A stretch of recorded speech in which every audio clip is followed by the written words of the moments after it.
as common as dog poo on your feet.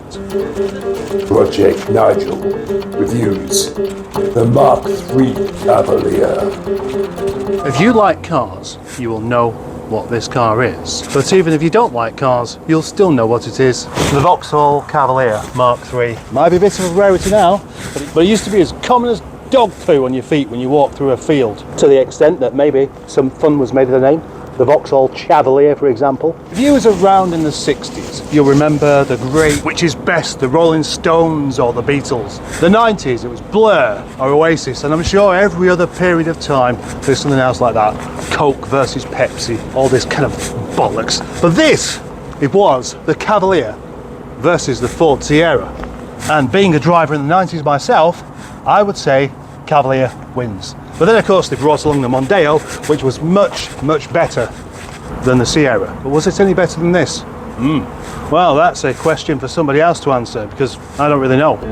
This is a lovely, honest example, 1995 car, making it quite old indeed.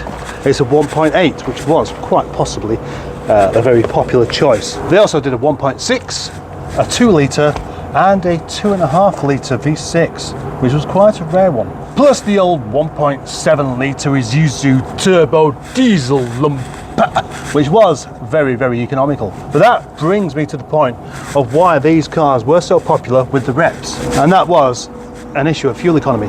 Yeah, I remember the Cavalier, even the Mk2, being a very good car on fuel, whereas the competitive Ford at the time really wasn't. No, they were dreadful on fuel. It was smoky, the engines didn't last long, and then Vauxhall came along with this, well actually, and the Mk2 beforehand, and they changed fuel economy for the rep to stop them from buying French cars. What would you have bought at the time, mid-90s? Cavalier, Mondeo, or Renault Laguna, or Honda Accord, or Rover 600, or what else were there? There are quite a few other things, but basically these and the Mondeo were neck and neck throughout the period of time that they were competitors. Because of course, this got replaced with the Vectra. And the Vectra it looks a bit more modern, and they spent an awful lot of money paying Bjork to make it sound like it was going to be really good, but it wasn't as good as this. Styling wise, it's nothing really out of the ordinary. It looks a bit like, do you know what this looks like? It looks a bit like a Mk3 Astra, doesn't it? Just only from that one distorted angle. Because the wings may look the same, the doors look kind of similar, and as I remember, these mirrors get smashed off easily if you're not careful. But it is a much, much bigger car. In fact, we open up the back to find a commodious boot. Yes, that is definitely gangster territory boot. And with no parcel shelf, it makes this boot even more accessible. It is jolly big indeed. Oh yes, I'm impressed. Toyota Carina, that's another one. Back to the styling, of course. There's nothing really outlandish going on, but it's just a rather pleasant shape. The overall shape, of course, is just hatchback, which is nothing unusual, but it's just, you know what? I reckon when they finished the design proposals for this car, and all of the people on the board, I reckon they all did the same thing, which was this. Yeah, that's all right. Because it is all right. The thing we wouldn't really be expecting too much with a car like this would be excellent door shut sound. So, well, that's as good as the almost. The interior is showing its age somewhat. The fabric's a bit baggy in places. Oh, but the headlining is okay. Yeah. Not particularly nice plastics on the doors there, but actually reasonably hard wearing. And hard wearing is of course a plus point. What about the rest of it? There's not a lot of support on that dashboard, and of course we have things like some of the plastic starting to crack. It's all rather functional and, well, still working. I think that's the main thing. It's not bad. It's not bad at all, actually.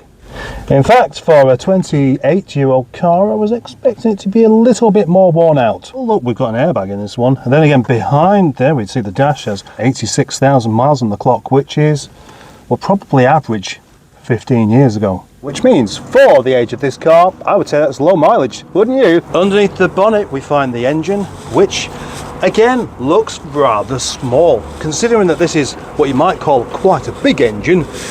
In a bonnet that's not massive, there is actually quite a bit of space left over. But there is just a single cam. ABS. Gosh, that looks like some sort of frightening beast there. Padding suggests that this car is built for comfort, motorway cruising, and just being run all day. Without looking, I can't tell you what the power suggestion is. Going to say it's going to be about 94 brake. That's my guess. Yeah, all right. Well, that's a delightfully smooth engine, actually. As far as I know, this car is going up for sale as kind of a starter classic, sold as is, with its condition, with a couple of bits that need doing. It's got lacquer peel everywhere. It's definitely going to appeal to somebody who likes old Vauxhalls and wants a project. We should just take it for a drive. Actually, that door shut sounds rather thick and heavy there. Let's move that back a bit. Move the seat into man position.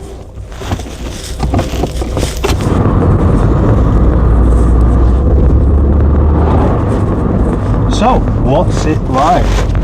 The old Cavalier. I mean, you'd expect it to feel a bit like driving in the past, but it's not too bad really. The steering's a bit heavier than what you get in a modern car. The gear change isn't quite as easy going as what you get in a modern car, but the suspension and the ride and everything's all rather pleasant actually. In fact, the suspension and the ride very much matches its looks. I'm going to take it onto the dual carriageway where we can I was going to say something like nail it up the dual carriageway, but we won't do that. That'd be rude. You don't do stuff like that.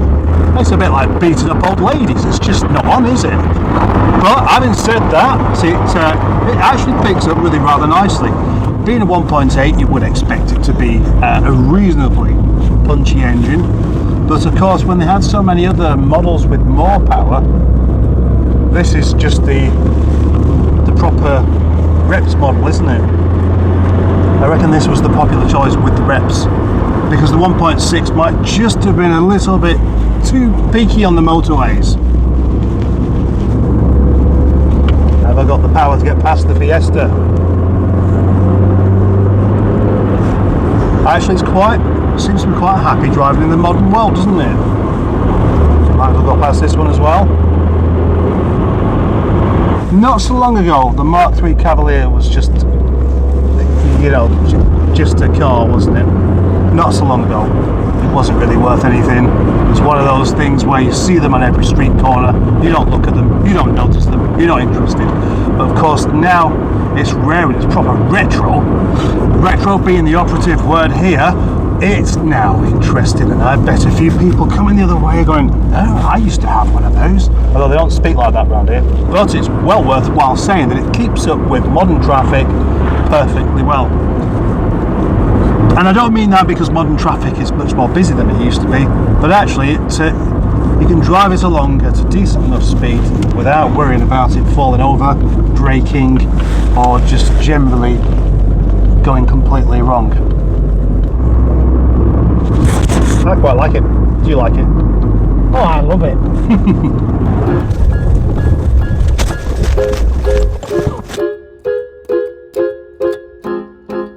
Introducing Allegro Man. Afternoon in Winter Cape. Well, yeah, I thought you might have been suspicious it was mine. So, but this has been probably off the road about 4 years before it came to me. And I'm not going to bullshit you here by saying it belonged to a doctor, because it actually did belong to a doctor. And the funny thing is, he couldn't take this. He was a doctor in London. And of course, now with ULEZ in place, he couldn't take this back to London to continue using. So he couldn't put it back on the road. So this is one to put to the government. He's now driving an 07 reg V6 Jaguar. So there's a V6 Jaguar running around London when it could have been a 1.8 Vauxhall. However, what have I done with it? Well, not as much as I would usually do with my cars, because basically this is a bit of an opportunity for someone to kind of do what they want to do with it. You know, you can put a red top in one of these, man, or just use it as it is. I've covered about 300 mile in it since I MOT'd it. Few things have come out with its shakedown, which I'll go through, but basically, for the MOT, I ended up doing no welding, which is the real important thing here. Then, a couple of brake pipes, handbrake cables. The fuel lines were advised for being rusty. And I thought, well, how hard can that be? So it's had brand new copper fuel lines as well. Put on the road, and as I say, I've covered 300 miles in it. And it's been very, very reliable, but a couple of things have come up. Airbag lights decided to come on. I'll put that in the wording of the advert and things that have come up. But generally speaking, it's been reliable transport. And I'm sort of seeing this as a sort of cheap starting classic for someone, or just a second car for someone, or a sort of second classic. I'm only looking for £1,000 for this. I think it's a decent opportunity for someone to give it their own mark and make what they want to out of it. Can I have a round of applause for Allegro Man? I've only got one hand. And I really hope, while I've told you everything I've done with this car and the sales pitch that I've given to it, I'm not in any danger of sounding like boaty. Washed after the Paul Roverman video. And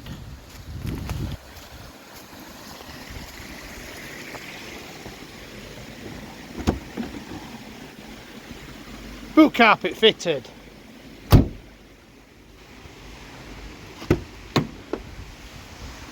Vacked out. It's going on sale. Thank you.